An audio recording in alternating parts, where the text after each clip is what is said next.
여러분, 조선 역사상 가장 기가 셌던 왕이 누구일까요? 네, 바로 카리스마의 대명사 숙종입니다. 그런 숙종을 쥐락펴락했던 여인들 하면 누가 가장 먼저 떠오르시나요? 아마 열의 아홉은 인현왕후나 희대의 악녀라 불리는 장희빈을 떠올리실 겁니다. 하지만 사실 이 드라마틱한 여인들의 전쟁에서 최후의 승자는 따로 있었다는 사실 알고 계셨나요? 장희빈처럼 화려하지도 않았고 인현왕후처럼 가문이 빵빵하지도 않았습니다. 궁궐에서 가장 낮은 곳에서 물을 깃던 무수리 출신 바로 숙빈 최씨입니다. 죽고 죽이는 피바람 부는 궁궐에서 어떻게 그녀는 살아남아 자신의 아들을 왕으로 만들었을까요? 희대의 악녀 장희빈조차 벌벌 떨게 만들었다는 숙빈 최씨의 무서운 뒷심과 그 뒤에 숨겨진 잔혹한 진실. 오늘 그 기막힌 이야기를 들려드리겠습니다. 채널 고정하시고 끝까지 함께 해주세요. 옛날 궁궐에서 가장 낮은 곳에서 일하던 여인들이 있었습니다. 물 깃고 빨래하고 자비를 하던 무수리들이죠. 숙빈 최씨도 바로 그 무수리 출신이었습니다. 그런데 어느 깊은 밤 숙종 임금이 궁궐 안을 거닐다가 불이 켜진 작은 방 하나를 발견합니다. 가까이 다가가 보니 한 무수리가 정성껏 상을 차려놓고 간절하게 기도를 올리고 있는 게 아니겠어요? 숙종이 의아해서 물었습니다. 이 깊은 밤에 누구를 위해 기도를 올리는 것이냐? 최 씨는 깜짝 놀라 엎드리며 대답했습니다. 오늘이 폐위되신 인현왕후 마마의 생신이라 비록 쫓겨나셨지만 그 은혜를 잊지 못해 차린 상입니다. 여러분, 이 장면이 우연이었을까요? 아니면 철저한 계산이었을까요? 당시 숙종은 장희빈의 기세에 지쳐 있었고 자신이 쫓아낸 인현왕후에 대한 미안함이 커지던 시기였습니다. 그 마음을 정확히 파고든 겁니다. 숙종의 눈에 최 씨는 얼마나 착하고 기특해 보였을까요? 그날 밤 이후 이름 없는 무술이었던 최 씨는 한숨에 숙종의 승은을 입게 됩니다. 하지만 이 소식을 들은 장희빈이 가만히 있었을까요? 장희빈은 불같이 화를 내며 최 씨를 불러들입니다. 그리고는 커다란 항아리에 최 씨를 가두고 매질을 했다는 야사까지 전해 내려옵니다.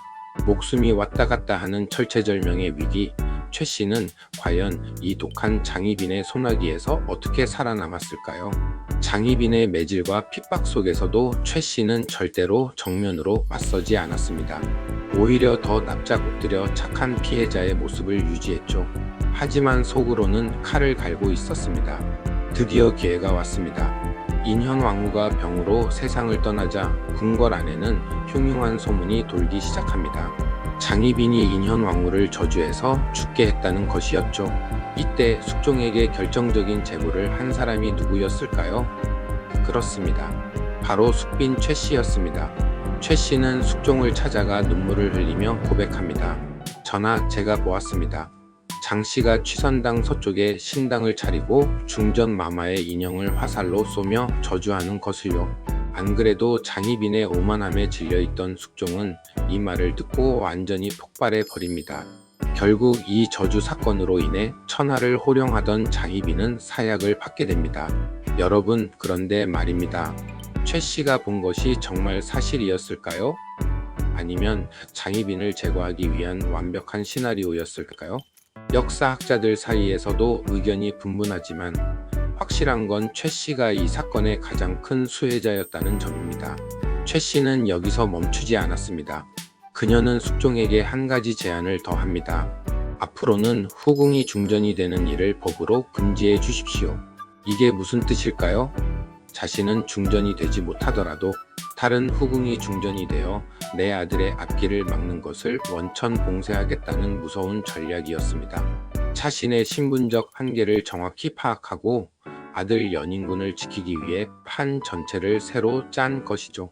결국 숙빈 최 씨는 자신이 낳은 아들 연인군이 훗날 왕위에 오르는 것을 보지 못한 채 49세의 나이로 세상을 떠나게 됩니다.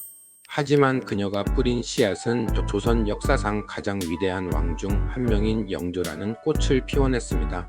영조는 평생 자신의 낮은 신분, 즉 무수리의 아들이라는 콤플렉스에 시달려야 했습니다.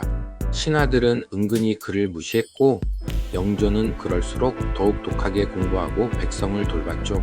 그런 영조가 가장 그리워한 사람은 누구였을까요? 바로 어머니 숙빈 최 씨였습니다. 영조는 어머니의 묘소인 소령원을 지날 때면 말에서 내려 눈물을 흘리며 절을 올렸고 어머니의 신분을 높여드리기 위해 평생을 바쳐 노력했습니다. 여러분, 오늘 숙빈 최 씨의 이야기를 보며 어떤 생각이 드셨나요? 가장 낮은 곳에서 시작했지만 자신의 처지를 비관하지 않고 치밀한 지혜와 인내로 끝내 승리한 여인. 그녀의 삶은 우리에게 말해줍니다. 지금 내가 처한 상황이 아무리 힘들지라도 포기하지 않고 나만의 길을 간다면 결국 운명을 바꿀 수 있다는 것을요. 지혜로운 한 여인의 선택이 조선의 운명을 바꿨듯 여러분의 오늘 하루도 멋진 미래를 만드는 소중한 씨앗이 되길 바랍니다. 긴 이야기 끝까지 들어주셔서 감사합니다. 오늘 내용이 흥미로우셨다면 구독과 좋아요 한 번씩만 꼭 눌러주세요. 다음에 더 재미있는 역사 이야기로 찾아뵙겠습니다. 건강하고 행복한 하루 되십시오.